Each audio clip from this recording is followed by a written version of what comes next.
नमस्कार दोस्तों, स्वागत है मोटरराइड्स में आपका। और ये है मारुति की नई बलेनो। अब सबसे पहला सवाल जो आप लोगों का रहेगा बलेनो के बारे में, मुझे मालूम है कि भाई सेफ्टी के बारे में मारुति ने क्या किया है।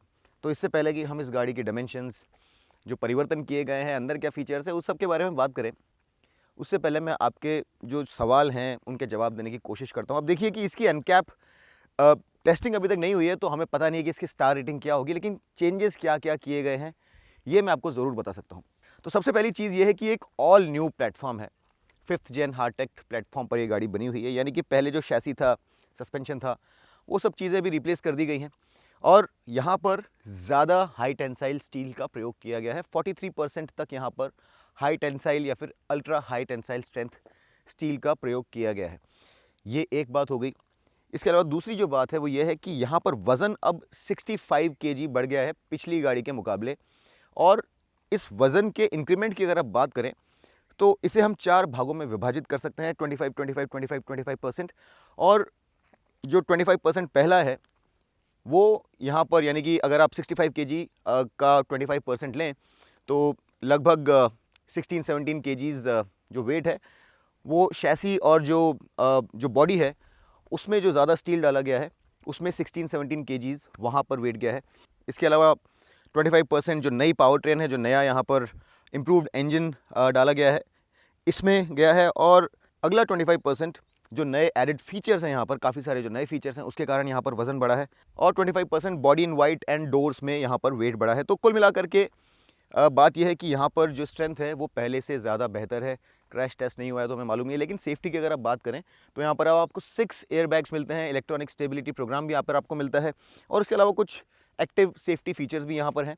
फाइनल जवाब तो हम आपको तभी दे पाएंगे जब एनकैप क्रैश टेस्टिंग इस गाड़ी की होगी, लेकिन यहाँ पर डेफिनेटली कुछ चेंजेस किए गए हैं जो कि इसे पहले से ज़्यादा सेफ़ बना देंगे। सस्पेंशन भी यहाँ पर बेहतर है, और इसके अलावा अगर आप एक्टिव सेफ्टी की बात करें तो आपको 360 डिग्री कैमरा भी मिलता है, जिससे जब आप इसे मनूवर करते हैं तो आपकी विजिबिलिटी ज़रा बेहतर हो जाती है। तो ये जो चीज़ है ये पहले हमने एड्रेस कर ली। अब हम लोग बात करते हैं इस गाड़ी की लेंथ की। अब देखने में गाड़ी अगर आप देखेंगे तो आपको लगेगा कि शायद ये पुरानी वाली बलेनो का ही फेसलिफ्ट है, लेकिन ऐसा नहीं है। जो शेप पिछली गाड़ी से सिमिलर है वो इसलिए है क्योंकि मारुति सुजुकी इसे जो इसका शेप है उसे पूरी तरह से चेंज नहीं करना चाहती थी, क्योंकि ये काफ़ी वेल एक्सेप्टेड शेप है, लेकिन ये ऑल न्यू प्रोडक्ट है।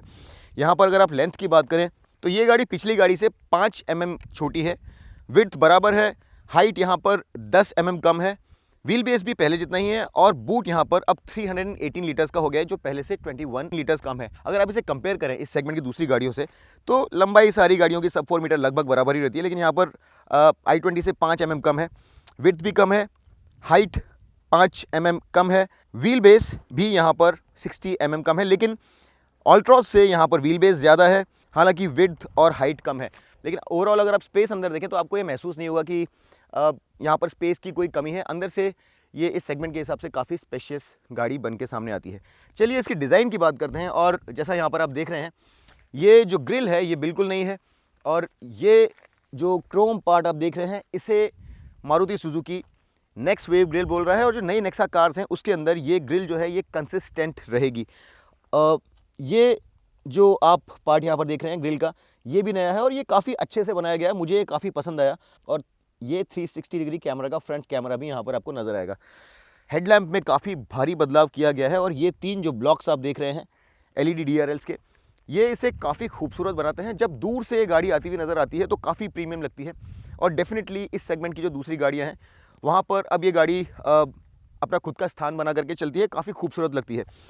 हेडलैम्प जो प्रोजेक्टर है ये आपको लोअर वेरिएंट्स में हैलोजन मिलेगा, हायर वेरिएंट्स में ये आपको LED मिलेगा।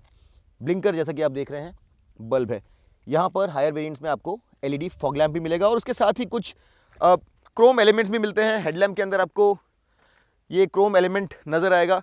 देखने में ये गाड़ी सामने से काफ़ी आकर्षक लगती है, मुझे इससे कोई शिकायत नहीं है। सामने फ्रंट पार्किंग सेंसर्स नहीं है, लेकिन चूंकि यहाँ पर 360 डिग्री कैमरा है तो ये शिकायत करने जैसी कोई बात नहीं है। यहाँ पर आपको हेडलैम्प्स ऑटोमेटिक मिलते हैं, हालांकि वाइपर्स जो है यहाँ पर ये ऑटोमेटिक नहीं है। अब ये जो व्हील्स आप देख रहे हैं ये भी 16 inch precision cut diamond cut alloys हैं, और इस तरह की जो नई स्टाइलिंग है ये भी नई नेक्सा कार्स में कंसिस्टेंट रहेगी। यहाँ पर आपको 195 सेक्शन टायर्स मिलते हैं और ये काफ़ी आकर्षक व्हील्स हैं। लोअर वेरिएंट में आपको स्टील व्हील्स मिलेंगे जो कि 15 इंचर्स होंगे। ग्राउंड क्लियरेंस मेंशन नहीं किया गया है, लेकिन मेरे ख्याल से लगभग 170 mm है और सफिशिएंट है। ये कार जब आप 4 लोगों के साथ में भी चलते हैं तो बड़े बम्प्स पर नीचे से स्क्रैप नहीं करती है। क्रोम डोर हैंडल्स आपको यहाँ पर मिलते हैं। ग्रीन हाउस एरिया पर आपको नीचे क्रोम लाइनिंग मिलती है। हालांकि यहाँ पर एक फीचर मिसिंग है और वो है सनरूफ। यहाँ पर सनरूफ नहीं दी गई है। i20 में आपको सनरूफ मिलती है और ये काफ़ी इन डिमांड फीचर है, लेकिन यहाँ पर आपको सनरूफ नहीं दी गई है। ORVM पर आपको माउंटेड ब्लिंकर्स मिलते हैं और यहाँ पर जैसा कि आप देख रहे होंगे 360 डिग्री कैमरा का जो कैमरा है वो यहाँ पर आपको नजर आएगा। शेप साइड से पुरानी बलेनो जैसी ही है और काफ़ी फेमिलियर इस गाड़ी की स्टाइलिंग है। यहाँ पर आपको शार्क फिन एंटेना भी नहीं मिलेगा। अब देखिए आगे की तरह यहाँ पर भी आपको ये 3 LED ब्लॉक्स दिखेंगे और ये जो लाइट है ये अगर आप ब्रेक लगाते हैं तो ये बत्ती जल उठती है। ब्लिंकर्स और रिवर्स लाइट जो है ये बल्ब्स हैं और ये भी आगे की तरह काफ़ी आकर्षक लगता है। आगे और पीछे से जब इस गाड़ी को देखते हैं तो ये जो LED लाइट सेटअप है ये इसे काफ़ी आकर्षक व्यक्तित्व प्रदान करता है और काफ़ी अच्छी ये गाड़ी लगती है। यहाँ पर अगर आप ये क्रोम स्लैट देखेंगे तो ये भी काफ़ी अच्छा खासा थिक क्रोम स्लैट दिया गया है, जिससे इसकी जो प्रीमियम अपील है वो काफ़ी ज़्यादा एनहांस हो जाती है। अब यहाँ पर आप देखेंगे कि पीछे भी आपको कैमरा दिया गया है और इसके साथ ही साथ ओवरऑल जो प्रोपोर्शंस हैं इस गाड़ी के ये काफ़ी स्क्वाट, काफ़ी स्पोर्टी प्रोपोर्शंस है। गाड़ी देखने में मेरे ख्याल से इस सेगमेंट की दूसरी गाड़ियों की तरह काफ़ी अच्छी लगती है। इस सेगमेंट की तीनों ही गाड़ियाँ काफ़ी आकर्षक हैं। i20 की बात करें, एल्ट्रॉस की बात करें और अब इस गाड़ी की बात करें, तीनों ही गाड़ियाँ काफ़ी आकर्षक हैं और ये गाड़ी अब मेरे ख्याल से जो ज़रा हल्की पड़ती थी दूसरी गाड़ियों के मुकाबले, अब ये भी काफ़ी आकर्षक लगती है। यहाँ पर बूट की हम लोग अगर बात करें तो जैसा मैंने आपको बताया बूट स्पेस ज़रा कम हो गया है। 318 लीटर्स के साथ यहाँ पर i20 के मुकाबले ज़रा ज़्यादा बूट स्पेस है, लेकिन ऑल्ट्रॉज में आपको 340 लीटर्स का बूट स्पेस मिलता है। लोडिंग लिप बहुत ज़्यादा ऊपर है तो एक डीप बे आपको यहाँ पर नज़र आएगा।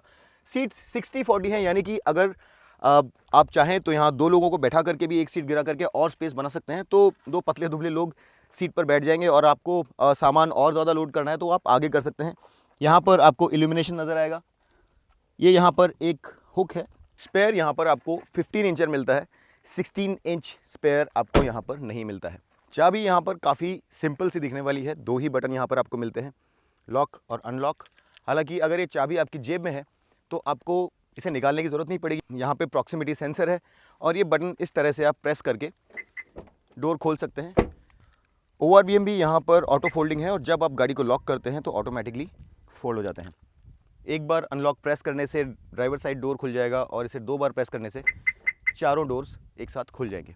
अब जैसे ही इस गाड़ी का दरवाज़ा आप खोलेंगे तो आपको एक नया शेड नज़र आएगा और ये कुछ इंडिगो कलर जो है, डार्क इंडिगो कलर, ये काफ़ी अच्छे से चूज़ किया गया है। मुझे ये कलर काफ़ी पसंद आया और ये इस इंटीरियर को एक विशिष्ट स्वरूप प्रदान करता है। आपको ये जब आप बैठेंगे तो आपको महसूस होगा कि ये काफ़ी स्पेशल बना देता है इस गाड़ी को। और ये कलर जो है न सिर्फ ये बहुत अच्छा है, लेकिन पूरा जो आर्मरेस्ट एरिया है वहाँ पर मारुति ने सॉफ्ट टू टच मटेरियल्स दिए हैं, जिससे कि न सिर्फ आरामदायक रहे बल्कि प्रीमियम भी लगे। यहाँ पर आपको इलेक्ट्रिक ORVMs और फोल्डिंग बटन है और डोर लॉक अनलॉक के बटन्स के साथ साथ ड्राइवर साइड जो विंडो है ये ऑटो अप और डाउन भी मिलती है। 1 लीटर की वाटर बॉटल के लिए जगह है और साथ ही साथ यहाँ पर आपको कुछ और स्पेस भी नज़र आएगा। और ये जो है इसे आप एक डोर पुल की तरह यूज़ करके दरवाज़ा बंद करने के लिए इस्तेमाल कर सकते हैं। सीट हाइट यहाँ पर आपको आइडियल से ज़रा नीचे मिलेगी, लेकिन ठीक है, बहुत ज़्यादा नीचे भी नहीं है। बुज़ुर्ग लोगों के लिए शायद ये ज़रा ज़्यादा नीचे हो। सीट हाइट एडजस्टमेंट यहाँ पर आपको नज़र आएगा और यहाँ पर आपको बहुत सारे बटन्स नज़र आएंगे जो कि एक विशिष्ट चीज़ है। यहाँ पर जो फीचर्स आपको दिए गए हैं वो इस सेगमेंट में दूसरी गाड़ियों में आपको नहीं मिलते हैं। तो चलिए इनके बारे में बात करते हैं। अब ये HUD बटन जो है ये है हेड अप डिस्प्ले के लिए और जब आप इसे प्रेस करते हैं तो ये स्क्रीन जो है 5.4 इंच की ये स्क्रीन है, ये फ्लिप आउट होती है और यहाँ पर आपको जो बेसिक जानकारी है, जैसे फ़िलहाल अभी डोर जो है ये ओपन है तो ये आपको नज़र आएगा और इसे आप बार बार प्रेस करके अलग अलग इन्फॉर्मेशन में टॉगल कर सकते हैं। ये देखिए अभी यहाँ पर आपको टैको नज़र आ रहा है विद स्पीडो एंड टाइम। अब यहाँ पर आपको सिर्फ स्पीडो नज़र आ रहा है और अब यहाँ पर अगर आप देखेंगे तो आपको जो इंस्टेंटेनियस फ्यूल एफिशिएंसी है ये नज़र आएगी। अब हालांकि ये सारी इन्फॉर्मेशन यूज़फुल है, लेकिन जब आप नेविगेशन एंड्रॉयड ऑटो के द्वारा यहाँ पर लगाते हैं तो वहाँ पर आपको टर्न बाय टर्न नेविगेशन नज़र नहीं आता है और ये भी यहाँ पर मेरे ख्याल से होना चाहिए था। ये दो जो बटन्स यहाँ पर आप देख रहे हैं, इन्हें प्रेस करके आप जो हाइट है यानी कि जो पोजीशन है HUD की उसे ऊपर या नीचे कर सकते हैं। और ये देखिए अभी मैं इसे ऊपर कर रहा हूँ और इसे मैं अब नीचे भी लेके जा सकता हूँ। तो आप अपनी ज़रूरत के हिसाब से इसे ऊपर या नीचे कर सकते हैं। इसके अलावा जो बड़ी फीचर यहाँ पर एक और दी गई है वो है ये 360 डिग्री कैमरा, और उसके लिए डायरेक्टली यहाँ पर आपको एक बटन दिया गया है। अब ये जो बटन है इसे दबा करके आपको एक 360 डिग्री प्रोजेक्शन मिलता है आपकी कार का। ये जो प्रोजेक्शन है ये आपको गाड़ी के अंदर से चारों तरफ आपकी गाड़ी के क्या क्या है वो दिखाता है, और इसे आप चाहें तो ये बटन दबा करके गाड़ी के बाहर का प्रोजेक्शन भी आप देख सकते हैं। तो अगर आप अंदर से पूरा 360 डिग्री व्यू देखना चाहते हैं तो ये वाला व्यू देखें, और अगर आप बाहर से प्रोजेक्शन देखना चाहते हैं तो ये वाला व्यू देख सकते हैं। कुछ सेटिंग्स भी हैं यहाँ पर, और यहाँ पे गाइडलाइंस, कैमरा स्क्रीन आपको किस तरह से चाहिए, ये सारी चीज़ें आप यहाँ से चेंज कर सकते हैं। इसके अलावा अगर आप इसे रिवर्स में डालते हैं तो आपको कुछ अलग सेटिंग नज़र आएगी, और ये देखिए यहाँ से आपको वाइड एंगल नज़र आएगा, यहाँ से आपको फ्रंट लेफ़्ट व्हील जो है वो नज़र आएगा। देखिए यहाँ पर व्हील नज़र आ रहा है, यहाँ पर गाइड लाइंस भी आपको मिलती हैं, प्रोजेक्शन यहाँ भी आपको नज़र आ रहा है, गाड़ी के आसपास क्या है वो आपको यहाँ पे भी नज़र आएगा। तो ये जो 360 डिग्री कैमरा है ये काफ़ी अच्छा इंक्लूजन है, और इस सेगमेंट में किसी और गाड़ी में नहीं है, तो ये एक बड़ी हाईलाइट है। इसके अलावा जो डेड पेडल है मेरे ख्याल से ज़रा और ऊपर हो सकता था, नीचे है। यहाँ पर एक क्रेविस दिया गया है जहाँ पर आप अपना वॉलेट डाल सकते हैं, या फिर कोई छोटा सामान भी यहाँ पर डाल सकते हैं। इंजन स्टार्ट स्टॉप आपको मिलता है। हालांकि ये सारी features variant to variant differ करती हैं, और ये HUD और 360 डिग्री कैमरा आपको सिर्फ top of the line alpha variant में ही मिलता है। ये सारी फीचर्स अगर आपको चाहिए तो आपको सबसे महंगा वाला वेरिएंट लेना होगा। चलिए अब कुछ और ख़ास चीज़ों की बात करते हैं, और ये जो पूरा डैशबोर्ड है ये पूरी तरह से रीडिज़ाइन किया गया है। ये देखिए किस तरह से आपको एक 3D स्कल्प्टेड लुक दिया गया है, और यहाँ पे अलग अलग लेयर्स हैं। बीच में ग्लॉसी ग्रे कलर का इनले दिया गया है, और ये जो पार्ट है ये जैसा मैंने आपको बाहर दिखाया था ये भी एक डीप इंडिगो ब्लू कलर का पार्ट है। ये काफ़ी अच्छा लगता है, काफ़ी खूबसूरती से बनाया गया है, और इसका जो इंटीरियर है पहले से डेफिनेटली ज़्यादा बेहतर लगता है। ये स्क्रीन भी यहाँ पर बिल्कुल नहीं है, और ये है स्मार्ट प्ले प्रो सिस्टम जो कि है 9 इंच का। अगर आप स्मार्ट प्ले स्टूडियो के साथ जाएंगे जो कि छोटा सिस्टम है, वहाँ पर आपको 7 इंच की स्क्रीन मिलती है, यहाँ पर आपको 9 इंच की बड़ी स्क्रीन मिलती है, और यहाँ पर आपको अब पहले से ज़्यादा क्रिस्प ग्राफिक्स मिलते हैं। जो टच रिस्पॉन्स है ये पहले से ज़्यादा बेहतर है, और अब यहाँ पर मारुति सुजुकी ने मारुति सुजुकी कनेक्ट ऐप भी लॉन्च कर दिया है बलेनो के साथ। ये जो ऐप है ये अभी बलेनो में आया है, और बाद में धीरे धीरे जैसे जैसे नए मॉडल्स आएंगे वैसे वैसे आपको और भी दूसरी गाड़ियों में ये नया फीचर मिलेगा। अब ये एक कनेक्टेड ऐप है जिसके द्वारा आप रिमोटली काफ़ी सारी चीज़ें कर सकते हैं। ये देखिए ये इस तरह से आपको गाड़ी का स्टेटस बताता है। आप चाहें तो जो गाड़ी का डोर है उसे लॉक या अनलॉक कर सकते हैं, हैज़र्ड वगैरह जो है इसे आप चालू कर सकते हैं। इसके साथ ही यहाँ पर आपको जियो फेंसिंग की सुविधा मिलती है, और अगर आपको आपकी ट्रिप की डिटेल्स चाहिए तो वो भी सारी आपको यहाँ पर मिल जाएंगी। जनरली जो इस तरह की ऐप के अंदर फीचर्स होते हैं वो सब आपको मिलते हैं, नोटिफिकेशन मिलते हैं। तो यहाँ पर जैसा आप देख रहे होंगे आपको एक लिस्ट नज़र आएगी। ये सारी जो फीचर्स हैं ये आपको इस ऐप के द्वारा मिलती हैं, और ये एक नया इंक्लूजन है। लेकिन ये जो फीचर है ये भी एक नई फीचर यहाँ पर इंट्रोड्यूस की गई है। अगली बड़ी चीज़ जो है वो है यहाँ पर ऑडियो सिस्टम भी इम्प्रूव किया गया है। 6 स्पीकर आर्केमिस सराउंड है जो कि आपको केवल top of the line variant में मिलता है, लेकिन साउंड क्वालिटी यहाँ पर मुझे काफ़ी पसंद आई। बहुत ही अच्छी साउंड क्वालिटी यहाँ पर मारुति सुजुकी ने इस सिस्टम के साथ दी है, और अगर आप गाना सुनने के, संगीत के शौकीन हैं तो मेरे ख्याल से आपको इसका जो ऑडियो सिस्टम है बहुत ज़्यादा पसंद आएगा। ये जो स्मार्ट प्ले प्रो सिस्टम है यहाँ पर आपको बहुत सारी फंक्शनैलिटीज़ भी मिलती हैं। आप विजेट्स जो हैं उन्हें इधर उधर कर सकते हैं, और इसे यूज़ करना भी काफ़ी आसान है। आप इसे कस्टमाइज़ भी कर सकते हैं। यहाँ पर अपना वॉलपेपर आप अपनी मर्ज़ी से चुन सकते हैं, जैसे कि ये एक इमेज यहाँ पर दी गई है और ये मैंने भी चूज़ कर ली है, तो इस तरीके से आप इसे कस्टमाइज़ भी कर सकते हैं। इसके अलावा डायरेक्ट बटन भी आपके पास यहाँ पर दिए गए हैं। ये हार्ड बटन्स नहीं है, लेकिन आप इन टच इनेबल्ड बटन्स को यूज़ करके इसे कस्टमाइज़ भी कर सकते हैं, वॉल्यूम कम ज़्यादा कर सकते हैं। ये सारी फीचर्स यहाँ पर आपको दी गई हैं।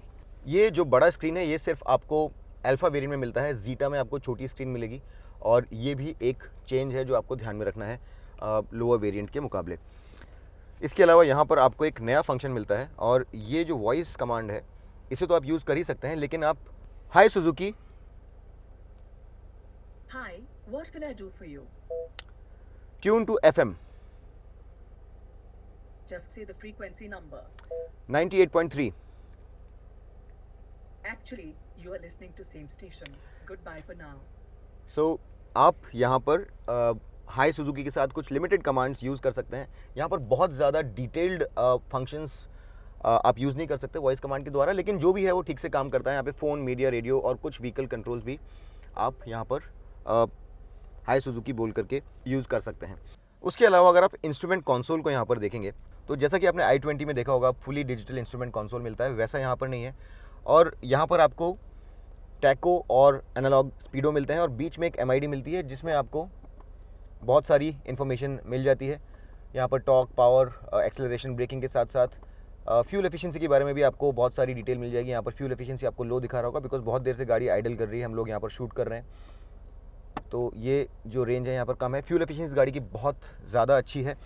यहाँ पर अब आपको टिल्ट और टेलीस्कोपिक स्टीयरिंग मिलता है जो कि फ्लैट बॉटम भी है। Top of the line variant में आपको ये जो स्टीयरिंग है ये लेदर रैप मिलता है। यहाँ पर आपको क्रूज़ कंट्रोल भी मिलता है और इसके साथ ही साथ स्टीयरिंग माउंटेड कंट्रोल्स भी यहाँ पर सारे मौजूद हैं। ये जो कंट्रोल्स हैं ये आप फ़ोन रिसीव या रिजेक्ट करने के लिए यूज़ कर सकते हैं, तो ये काफ़ी फेमिलियर है, बहुत ज़्यादा कुछ नया यहाँ पर नहीं है।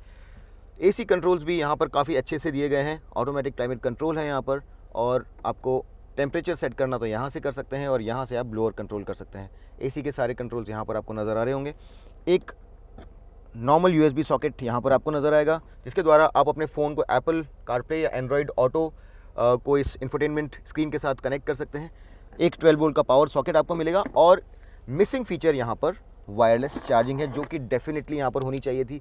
आजकल बहुत ज़्यादा डिमांड में है, लेकिन यहाँ पर वायरलेस चार्जिंग एक बहुत बड़ा ओमिशन है मेरे ख्याल से। वायरलेस चार्जिंग यहाँ पर डेफिनेटली दी जानी चाहिए थी। यहाँ पर आपके पास स्पेस काफ़ी सारा है। यहाँ पर आप अपना फ़ोन रख सकते हैं, वॉलेट रख सकते हैं, काफ़ी सारी जगह है और 2 बड़े कप होल्डर्स भी आपको यहाँ पर मिलते हैं। तो ये काफ़ी अच्छा यूटिलिटेरियन स्पेस है और ये काफ़ी ज़्यादा यूज़फुल भी है, चीज़ें इधर उधर उड़ती नहीं है। उसके अलावा एक आर्मरेस्ट आपको मिलता है जो कि स्लाइडिंग है। ये हाइट एडजस्टेबल नहीं है लेकिन स्लाइडिंग ज़रूर है और इसके अंदर आपको थोड़ा बहुत स्पेस मिलता है। आपका एक वॉलेट यहाँ पर बड़े आराम से आ जाएगा। हैंड ब्रेक जो है ये मैनुअल है, इलेक्ट्रॉनिक हैंड ब्रेक यहाँ पर नहीं दिया गया है। और ग्लव बॉक्स भी अगर आप देखेंगे तो हालांकि साइज़ इसका काफ़ी अच्छा खासा है लेकिन ये कूल्ड ग्लव बॉक्स नहीं है, तो ये भी एक फ़ीचर यहाँ पर मिसिंग है। इसके अलावा जैसा मैंने पहले भी आपको बताया था, सनरूफ एक ऐसी फ़ीचर है जो कि काफ़ी डिमांड में है और वो फ़ीचर यहाँ पर फ़िलहाल नहीं दी गई है। तो ये भी एक ऐसी चीज़ है जिसके बारे में कुछ लोग कंप्लेंट करेंगे, मुझे पूरा यकीन है, क्योंकि वो एक फ़ीचर ऐसी है जो बहुत सारे लोग चाहते हैं। एक अच्छी चीज़ जो यहाँ पर है वो ये है कि दोनों ही तरफ आपको इल्यूमिनेटेड वैनिटी मिरर्स मिलते हैं और ये भी केवल टॉप एंड वेरिएंट में ही आपको फ़ीचर जो है मिलती है। 2 यहाँ पर आपको लाइट्स मिलती हैं और ऑटो डिमिंग मिरर आपको मिलता है जो कि बहुत अच्छा इंक्लूजन है और ये जो है ये फ़ीचर काफ़ी यूज़फुल भी है। सीट्स को अगर आप देखेंगे तो ये सीट्स भी पूरी तरह से नई बनाई गई हैं और शेप भी इनका अगर आप देखेंगे तो देखिए किस तरह से बड़ा ही स्कल्प्टेड सा लुक यहाँ पर दिया गया है। काफ़ी खूबसूरती से बनाई हुई ये सीट्स हैं। बोल्स्टरिंग भी यहाँ पर काफ़ी अच्छी है। हालांकि ये जो फोम की थिकनेस है मेरे ख्याल से ज़रा और बेहतर हो सकती थी। थोड़ा फोम मुझे यहाँ पर लाइट लगा। हालांकि जो सपोर्ट है उसमें कोई कमी नहीं है और कंटूरिंग जो है ये भी बहुत अच्छे से की गई है। हेडरेस्ट भी यहाँ पर एडजस्टेबल आपको दिया गया है, तो उस लिहाज से सीट्स काफ़ी कंफर्टेबल हैं। हालांकि जो फोम है ये मेरे ख्याल से ज़रा और फर्म हो सकता था। AC हमेशा की तरह मारुति में काफ़ी एफिशिएंटली काम करता है और इवन बहुत ज़्यादा गर्म दिनों में ये गाड़ी आपको ठंडा रखेगी। केबिन बहुत जल्दी से कूल कर देती है। अब हम लोग कमियों की बात ही कर रहे हैं तो एक एम्बियंट लाइटिंग भी यहाँ पर मेरे ख्याल से इंट्रोड्यूस की जा सकती थी, लेकिन यहाँ पर नहीं है। लेकिन ओवरऑल ये बहुत ही वेल इक्विप्ड इंटीरियर है। ये स्क्रीन बहुत ही बेहतरीन है। इसके साथ ही ऑडियो क्वालिटी बहुत अच्छी है। 360 डिग्री कैमरा और HUD जो है सेगमेंट फर्स्ट फीचर्स हैं और ओवरऑल जो फिनिश है और जो ड्यूरेबिलिटी है यहाँ पर हमेशा की तरह मारुति पे आप भरोसा कर सकते हैं कि जो फिट फिनिश है वो टॉप नॉच आपको मिलेगी और ये गाड़ी जो है सालों साल चलेगी। ये बहुत ही ड्यूरेबल मटेरियल्स हैं और ये कहीं नहीं जाने वाले। तो more than anything the quality जो यहाँ पर आपको मिलती है, जो ड्यूरेबिलिटी मिलती है वो बहुत अच्छी है हमेशा की तरह। और अब यहाँ पर एक काफ़ी प्रीमियम सा लुक भी आ गया है। हालांकि अगर मैं ओवरऑल प्रीमियमनेस की बात करूँ तो i20 अभी भी अगर आप कैबिन देखेंगे तो ज़रा बेहतर लगती है और ये डेफिनेटली पहले वाली बलेनो से कहीं ज़्यादा प्रीमियम लगती है। चलिए पीछे देखते हैं कि कितना स्पेस है और वहाँ पर क्या क्या फीचर्स हैं। अब देखिए यहाँ पर इस डोर में भी आगे की तरह यहाँ पर सॉफ्ट टू टच मटेरियल्स दिए गए हैं और ये कलर भी उसी तरीके का है जैसा हमने आगे देखा था। एक बड़ी वाटर बॉटल यहाँ पर आ जाएगी और उसके बाद कुछ और छोटा स्पेस यहाँ पर आपको बाकी मिलेगा।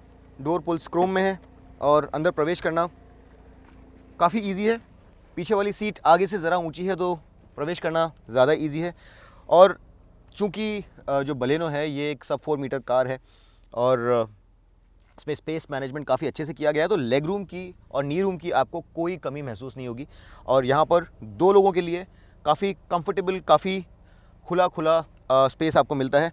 थाई सपोर्ट भी यहाँ पर ठीक ठाक है, किसी तरह की कोई कंप्लेंट आप नहीं कर सकते। हालांकि जैसा मैंने आपको आगे बताया था, यहाँ पर जो फोम है ये ज़रा और थिक हो सकता था, ज़्यादा फर्म हो सकता था। हेडरेस्ट्स आपको यहाँ पर एडजस्टेबल मिलते हैं, लेकिन ये फीचर जो है जीटा वेरिएंट के ऊपर ही मिलती है। आप अगर बेस वेरिएंट्स में जाएंगे तो एडजस्टेबल हेडरेस्ट आपको वहाँ पर नहीं मिलेंगे। यहाँ पर ये एक लाइट भी दी गई है। यहाँ पर फ्रंट सीट के बैक में कोई पॉकेट नहीं है, लेकिन जो पैसेंजर सीट है उसके पीछे आपको पॉकेट दी गई है। 2 टाइप सी USB सॉकेट हैं, उसमें से राइट वाला जो है ये फास्ट चार्जर है और यहाँ पर आपको AC वेंट्स भी नज़र आएंगे। फ्लो यहाँ से आप कंट्रोल कर सकते हैं और यहाँ से डायरेक्शन, और ये एक छोटा क्रेविस भी यहाँ पर आपको नज़र आएगा। यहाँ पर आइसोफिक्स चाइल्ड सीट माउंट्स भी हैं और उसके साथ ही बीच वाले पैसेंजर के लिए आपको एक लैप बेल्ट मिलता है। प्रॉपर सीट बेल्ट नहीं है, न ही यहाँ पर आपको थर्ड पैसेंजर के लिए हेडरेस्ट मिलता है। अगर यहाँ पर एक आर्मरेस्ट भी होता तो मेरे ख्याल से आराम में और इजाफा होता, लेकिन मैं वो मिस कर रहा हूँ। यहाँ पर एक आर्मरेस्ट भी होना चाहिए।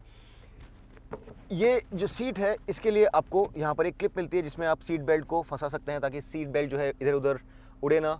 और ये जो सीट्स हैं, जैसा मैंने आपको पहले बताया था, ये 60-40 स्प्लिट है, तो आप इन्हें इस तरह से गिरा सकते हैं और आपका जो स्पेस है वो आप एक्सटेंड कर सकते हैं। तो ये काफ़ी अच्छा फीचर है और ये फीचर भी जीटा वेरिएंट के ऊपर ही आपको मिलता है, उसके नीचे आपको नहीं मिलता है। ओवरऑल अगर आप कंफर्ट की बात करें तो यहाँ पर सस्पेंशन को भी चेंज किया गया है। जो पीछे की टॉर्शन बीम सस्पेंशन सेटिंग है वहाँ पर पूरी यूनिट नहीं है और ये जो गाड़ी है पहले से डेफिनेटली ज़्यादा बेहतर राइड करती है, ज़्यादा कंफर्टेबल है और इस सेगमेंट के हिसाब से मेरे ख्याल से मारुति ने काफ़ी अच्छा काम किया है।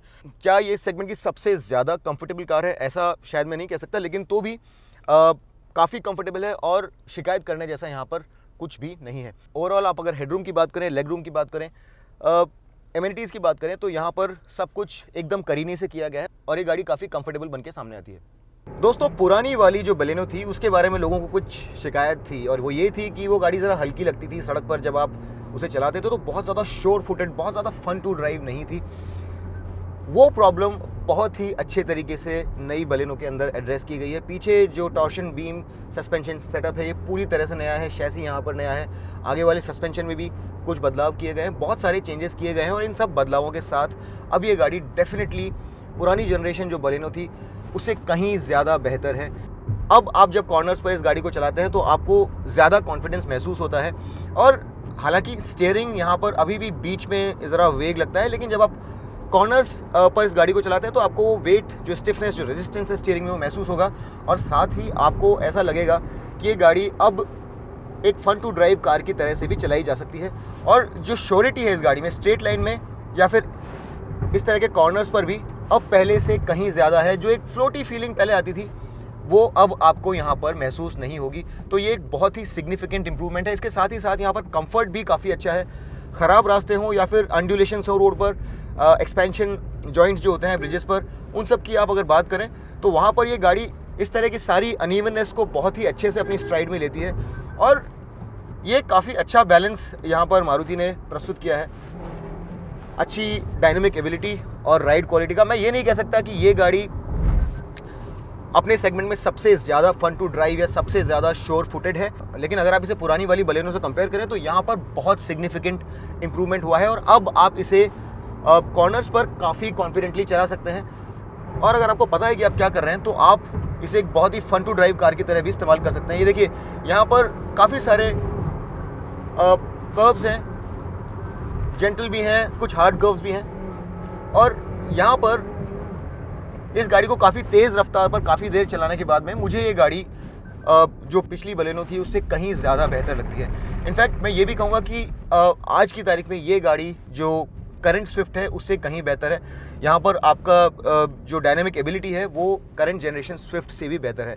अगर आप इसे कंपेयर करें पोलो या फिर i20 N लाइन से, तो शायद वो गाड़ियाँ डेफिनेटली ज़्यादा फन टू ड्राइव और ज़्यादा बेहतर है।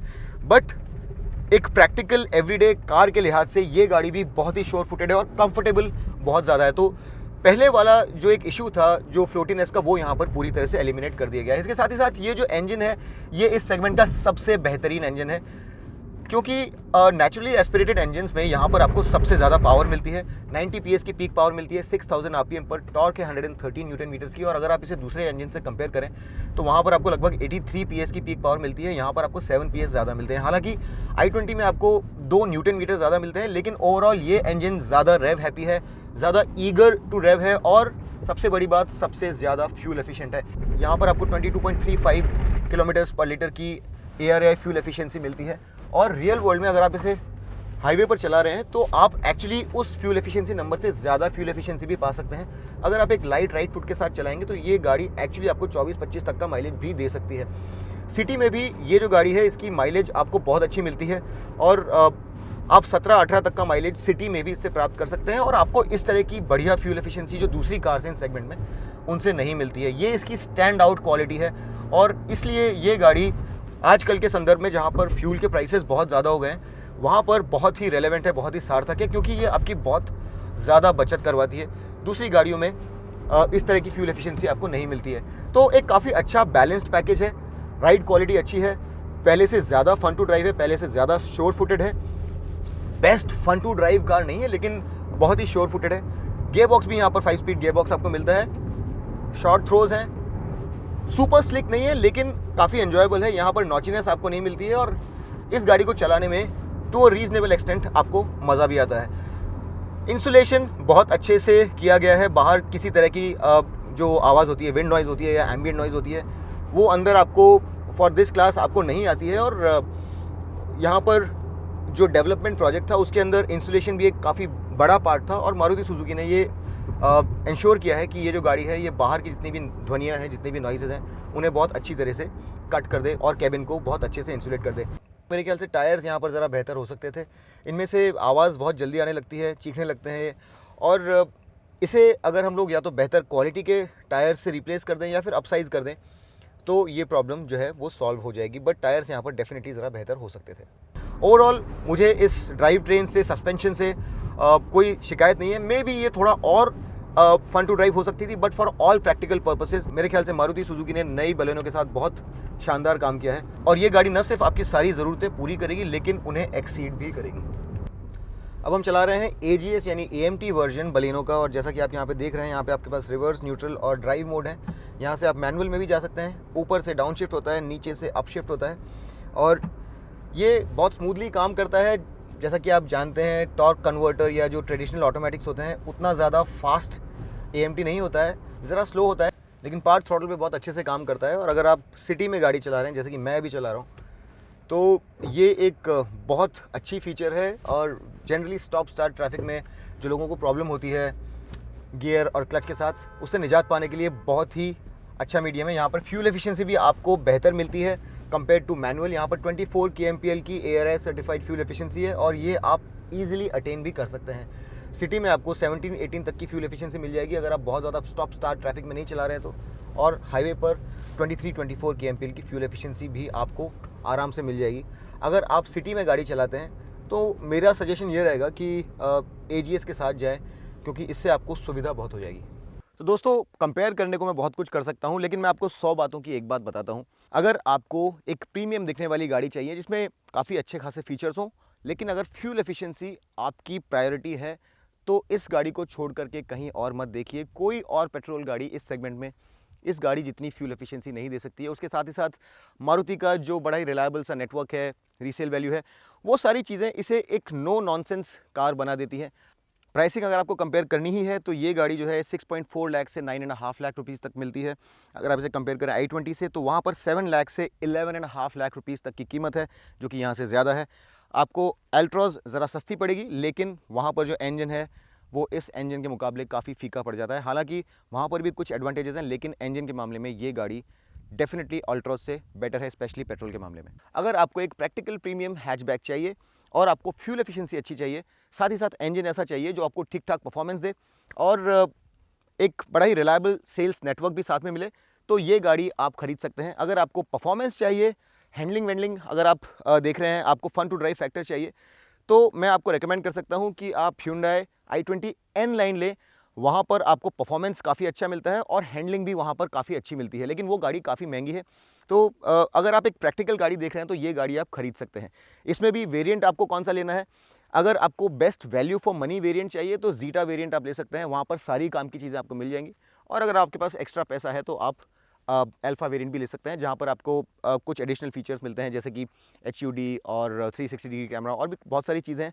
लेकिन अगर आप मेरी बात माने, अगर आपको एक बैलेंस्ड वेरिएंट चाहिए तो जीटा मैं रिकमेंड कर सकता हूँ। मैं उम्मीद करता हूँ कि इस वीडियो के द्वारा आपके इस गाड़ी से संबंधित सारे सवालों के जवाब मैं दे पाया, लेकिन फिर भी अगर कुछ छूट गया है तो डेफिनेटली कमेंट सेक्शन में जाकर के अपने सवाल डाल दीजिए। मैं आपके सारे सवालों के जवाब देने की कोशिश करूँगा। और अगर आपको ये वीडियो पसंद आया तो इसे लाइक करना ना भूलिए, सब्सक्राइब कीजिए मोटरॉइड्स को और अपने दोस्तों को हमारे बारे में बताइए। ये वीडियो अगर आपके दोस्तों की किसी तरह से भी मदद कर सकता है तो इसे व्हाट्सएप या फेसबुक पर शेयर कीजिए। और अगली बार तक के लिए मैं आपका दोस्त अमित आपसे विदा लेता हूँ। तब तक के लिए drive hard, drive free and drive safe.